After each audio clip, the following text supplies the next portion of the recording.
we go back to Moorcroft, Wyoming in 1947 and see a small dog named Paul scratching the door, trying to get out of the house. A little girl then emerges and lets him out. As Paul trots out across the property, he begins to sense something in the air.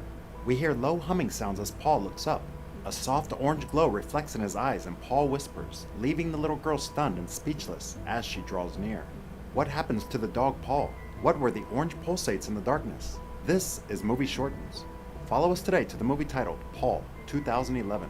Be aware, there are spoilers. We are introduced to Graham Willie and Clive Galling, two British sci-fi geeks set off across the road towards the San Diego Convention Center in present day. There are attendees in Comic-Con costumes pouring all over the event. Graham and Clive make their way to join the line of people waiting to meet the actor, Michael Biehn.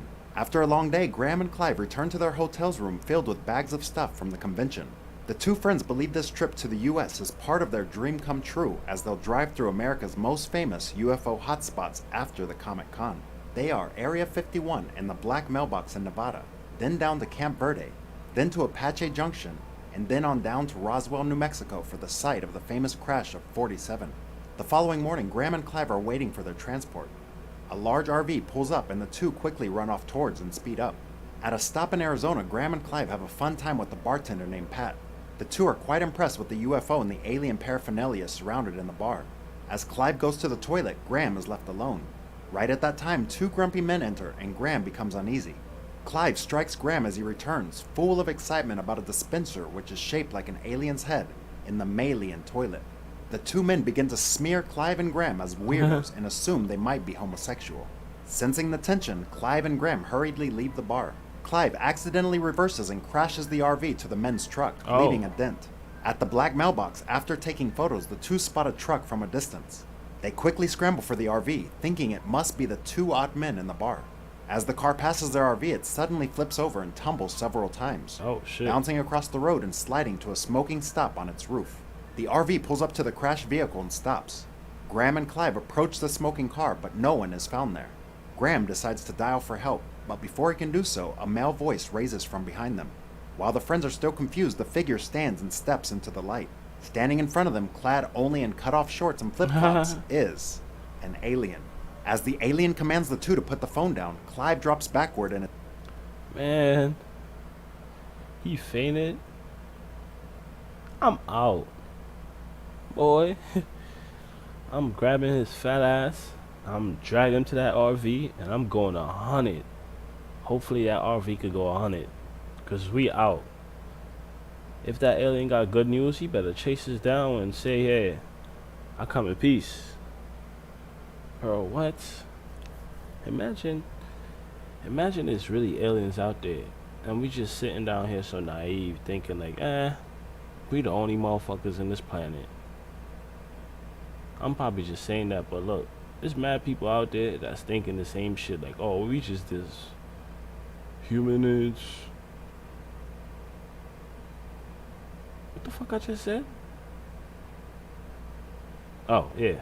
We're just the only humans or only beings in the galaxy and all of that. Some people say space is fake. Or all that extra shit. Alright, so look, if space is fake, right? Where the fuck is the moon? Where is that shit located? And the sun? Where is that shit located? Because on a regular day at 90 degrees, niggas be crying, oh my god, it's hot out here. So tell me where this shit is at, if y'all saying space is fake. And I'm just saying that for the people who believe that space is fake. Not everybody think it is fake. Some people just think we're the only motherfuckers in the galaxy or in the universe, or... But I don't think we is. Like, really. The world is too big to say we the only motherfuckers in the solar system. Some people say, oh, the planets is fake. Mars and Jupiter and all them other shits is fake. Bro, we live on a planet that's huge as shit. And you telling me all them other shits is fake and they got nobody living on them? Shit, okay. The fuck? Let's go. In a dead faint and wets himself. The alien tries to calm hysterical Graham down and explains that he wouldn't hurt anyone. He only needs help. In a hurry, the alien introduces himself to be Paul. The alien wants to get Clive into the RV and he'll explain everything on the way. The RV starts up and kicks off. Wasn't Paul a dog at the start of the movie? So what happened? When that flying saucer came down or crashed, he switched himself into the dog's body? Am I right? I'm just saying some random shit. Probably I'm right. I don't know. It's my first time seeing this. I keep stuttering, and I'm not editing it out because, as I told you before, did I? I don't know. My editing skills is on 0. So if somebody out there know how to edit, holla at me, please. I ain't got much bread in my pocket. You can see I'm just a bum, dreaded black dude on YouTube reacting to fucking movie clips and anime clips and shit. But yeah, if you know how to edit and you fuck with my videos, holla at me. We could work something out. I probably got something you need, or know somebody who got it. Just let me know. Off in the darkness. En route, Graham asks where to go. Paul says head to the north. Back to the crashed car, we see a suited man get out of a sedan car. He is a shady government agent called Zoyle. He touches the wet patch. Bro, why every movie that got aliens in it has a guy with a black suit? Like, what the black suit represents? Like, I don't get it. Every movie, every alien movie or sci-fi movie, these motherfuckers got in a black suit and they work for the government. I don't get why the government or whoever is always after aliens, and leave these people alone. They ain't bother us. Y'all always trying to bother them. Humans, I say, humans would destroy the whole fucking galaxy if they get the chance. Like, that ass. Like, humans are some curious motherfuckers. Yeah, let's go, man. But this shit is weird, though. Licks his finger and quickly spits it out. Whoa. He then informs his mysterious female superior over the radio that he's closing in on Paul. The female then orders Zoyle to handle Paul personally. A few hours later, Clive slowly opens his eyes. As Paul is eating pistachios, Clive suddenly grabs the alien in the neck and speaks in Klingon language. Clive only stops when Graham attempts to explain about Paul and what happened. Paul now has a chance to tell the friends that he comes from a small planet in the northern spiral arm of the Andromeda galaxy. The only way they travel that long distance is by wormhole, yet Clive believes the alien is not real. Where the fuck is that? As I was just saying, bro, the world is big, the solar system is huge, the galaxy is huge, the universe is even bigger. So ain't no way.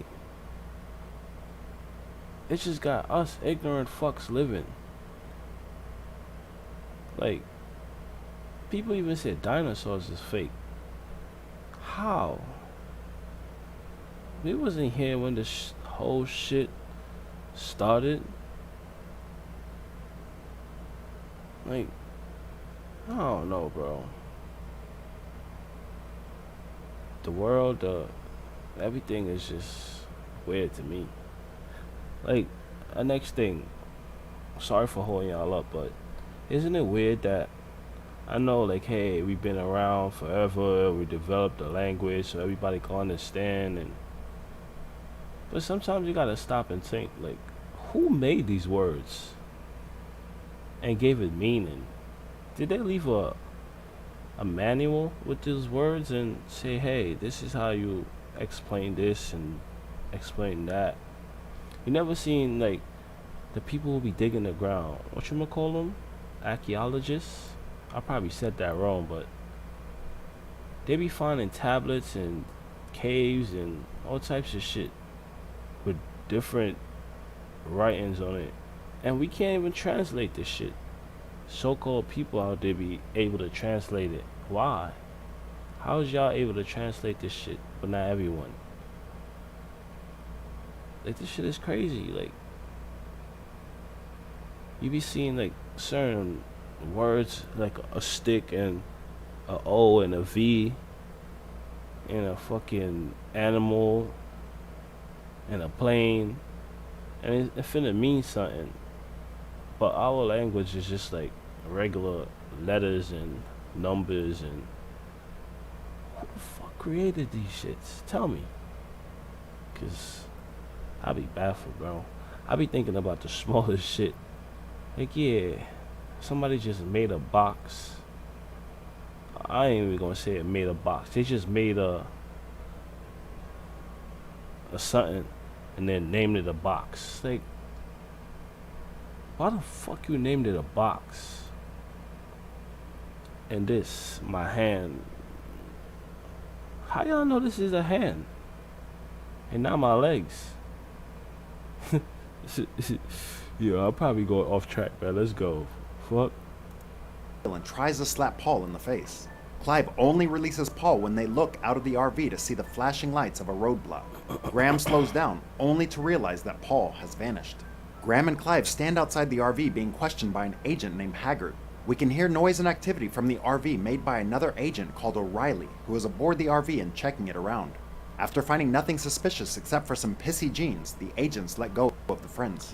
As the two board the RV and speed up, Paul materializes from thin air behind them. Oh. The two agents' attention is drawn to the sound of screeching tires. They see the RV in the distance swerve across the road before righting itself and continuing on its way. The following morning, Zoil meets up with the two agents to report about the mission. Zoil becomes pissed off and orders the two of them to keep following the RV and the two British tourists. Back to the friends, they stop by a gas station and get some food. Clive and Graham enter the store, trying to look as casual as they can, when they see a police officer pull onto the forecourt. The RV runs up the road into the desert.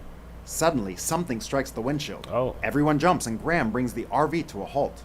On the road lies a yellow and black bird. It is very dead. Paul then picks up the bird in his hands and begins to reborn it, wowing Clive and Graham. Just a second, Paul stuffs the bird in his mouth with a horrible crunch. Back to the gas station, Zoil and his men are questioning the police officer and the cashier. Zoil returns to his vehicle and reports to his superior. Why the fuck he brought the bird back to life and ate it? But yeah, like mostly all these alien movies I've seen, I was like, they're able to cure diseases and teleport and be invisible and bring shit back to life. How the fuck y'all know that? Or it's something y'all leaving out?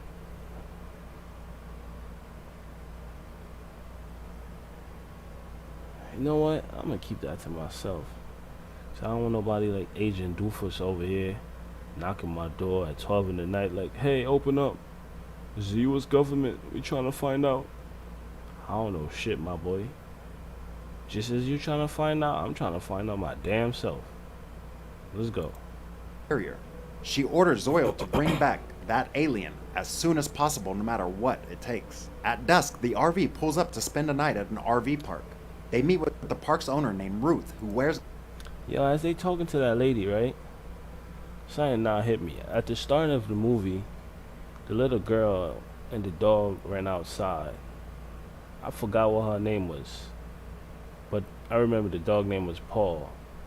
Is that little girl the lady that's sending these agents to look for him? Because I have a feeling. I never seen the movie, but I just have a feeling that's who that person is. And she want her dog back. Glasses, but one eye is blacked out. After checking in, she opens the gate to allow Clive to drive through. Graham soon has a crush on the American young lady and watches her intently as they pass. Ruth goes back to her RV, only to get shouted out by her abusive and controlling father, Moses. Later that night, Clive, Graham, and Paul have a very fun time at a barbecue. Paul reveals that he has been on Earth for 60 years. He first landed on Earth for a science mission, but suddenly his ship went offline and Paul crashed in the middle of a field in Wyoming. There was a little girl called Tara who helped Paul out of the wreck, and then I was just talking about that little girl. Let me hear what Paul got to say. Then a bunch of army guys came along, bringing him away. Ruth realizes there are actually 3 shadows behind the new guest's RV. Before she can figure out who those tiny legs underneath the vehicle, she is ordered to get back inside by Moses. Why is his name The Moses? next morning, Ruth decides to check on the RV for the unseen guest last night. As confronting Paul in his real being, Ruth screams and collapses on the floor. Worrying that Ruth will mess up with Paul's identity as she wakes up, the three of them think it is better to bring her along and find a way to explain it to her later. However, they need their passports back. Just then, Paul vanishes. In Moses' RV, the door opens seemingly by itself. Paul materializes in the kitchen and starts looking around for Clive's passport. Moses then comes face to face with Paul. He bursts out of the RV, pursued by Moses, who is loading a shotgun. Paul makes it to reach Graham as their RV speeds up. In the RV, Ruth slowly gains consciousness. In panic, she still can't believe Paul continues to call him a demon. She starts to pray furiously. Meanwhile, Zoil and his men talk with Moses, who claims that Ruth was abducted by a demon. After giving all the information about Ruth and the friends, Zoil leaves with his agents. Moses, however, decides to find Ruth and kill the demons by himself with his shotgun after that. Nigga Back said to the the friends, demons. Paul decides to heal Ruth's eye. Astonished by the result, Ruth gains trust in Paul and the friends. At night, the group decides to stop by a busy bar. Ruth makes a payphone call to her father at the back. However, Agent Zoil picks up the phone. He warns that Ruth is in danger and the police need her and the friends to turn themselves in. Ruth doesn't know what they're talking about on the satellite phone, with The government always say you're in danger of this and you're in danger of that. How the fuck y'all know I'm in danger? This person could be saving my life, paying my bills, blah blah blah blah. But y'all still would say, hey, yeah, he's a bad guy. You need to stay away from him. Y'all just want that person for y'all damn self. The fuck? Y'all got y'all own agendas. You try to fuck up what I got going on. Like, mind y'all business. Like, that's the thing about people. They don't know how to mind their business. Let's go, man. Haggard working on a laptop nearby and O'Reilly listening in. Ruth panics and slams down the phone. She realizes what she may have done and rushes back towards the bar with the friends. The RV roars to life again after that. At night, the group makes a campfire and sits together. Paul recalls the night he had the crash 60 years ago. He killed Tara's dog by accident, and Paul was the very first English word he knew. Although feeling terrible for Tara, Paul never has a chance to say sorry. The reason Paul gets chased by the government is they need his brain and obtaining some multipotent stem cells for further secret project. See what I just said? They got their own agendas, bro. The government always got its own agendas. Fuck what they tell you on TV and all these bills and rules and like, who gave y'all the jurisdiction or the authority? I can't even say that word. But yeah, who gave y'all the right to make rules and all of this bullshit? Like, come on, bro. And even though y'all say, oh, freedom of speech and it's a free country and it's not. Because you say some shit out of line or some shit they don't want you knowing, and they will make your life a living hell. Like, that ass. Like, it's not a free country, and it don't have no freedom of speech. Because the government controls all of that. Like, I can't go outside and do certain shit. Because these folks out here gonna be looking at me like, oh, he's a criminal. You need to lock him up. I'm a criminal because of... Let's not get into that. Let's go. The following morning, Graham and Clive walk down the busy main street. Between them is Paul. He is dressed in the little cowboy suit from the shop window, his hat pulled down low over his face. They now need to buy some fireworks for his plan to leave the Earth. Meanwhile, Zoil and his men keep tracing down the group. Moses also drives by himself, attempting to save his daughter. Eventually, Paul can return to Tara's farmhouse to apologize for the death of her dog Paul in 47. Tara appears relieved to see that Paul simply exists, after spending her entire life being mocked for what she claims she saw. She starts her gas stove to make tea, but she is interrupted by Haggard and O'Reilly on one side of the house and Zoil on the other. As the crew flees and drives away with Paul, O'Reilly fires at them, igniting the gas and destroying the house. The agents hastily follow the RV. Haggard, on the other hand, drives off a cliff and is dead, leaving Zoil to pursue them. Yeah, Zoil assures fuck his him. boss that he'll have Paul within an hour, but she's had enough of waiting and telling Zoil that she's ordered a military reaction. Alright, so yeah, his boss is not that lady that was in the house. So I had that wrong. My theory was wrong. But yeah, let's go. Forcing Zoil to fire his radio. When Paul, Graham, Clive, Ruth, and Tara arrive at the rendezvous, they set off a signal by fireworks and wait. Just then, strange orange lights appear above the surrounding trees and everyone thought it was Paul's Jenga. However, it is an army helicopter with the big guy on board, who is Zoil's unseen superior. As she and 3 troops move to shoot Paul, Zoil arrives, and it's revealed that he was Paul's inside contact who had helped them to escape. Zoil tries to disarm the troops but is wounded in the shoulder. The big guy is punched out by Tara. Just then, Moses appears with a shotgun and kills Graham. Paul decides to cure him, but he takes the worst of the damage. Paul then passes out from exhaustion. The other characters gather around his lifeless body stretched on the grass for a moment. Damn. Paul then stands up, having cured himself. Oh. The alien ship finally arrives and Paul starts to leave, telling Tara that she is joining him to live a better life. Paul says his last goodbye to the friends before vanishing into the galaxy. 2 years later, Graham, Clive, and Ruth are shown again at a comic convention, promoting their new mega successful comic book, Paul. Like and subscribe to watch more videos like this. And don't forget to turn on your notifications. That really helps my channel. Thanks for watching. Nah, that was a good ass movie. Never seen it before, but it was calm. But yeah, man. Tune in for the next movie recap, short films, animes, whatever reactions y'all want me to do. Just let me know in the comment section. I gotta turn my comments on. The reason I turned it off because I don't want these bots commenting on my shit talking about, oh, your video sucks. I know it sucks, but I really don't want to hear your opinion. But I'm gonna have to turn it on so people who actually watch my shit could say, yo, you know, give me some pointers here and there and tell me what y'all want me to react to. But yeah, man, tune in for the next one. I'm out.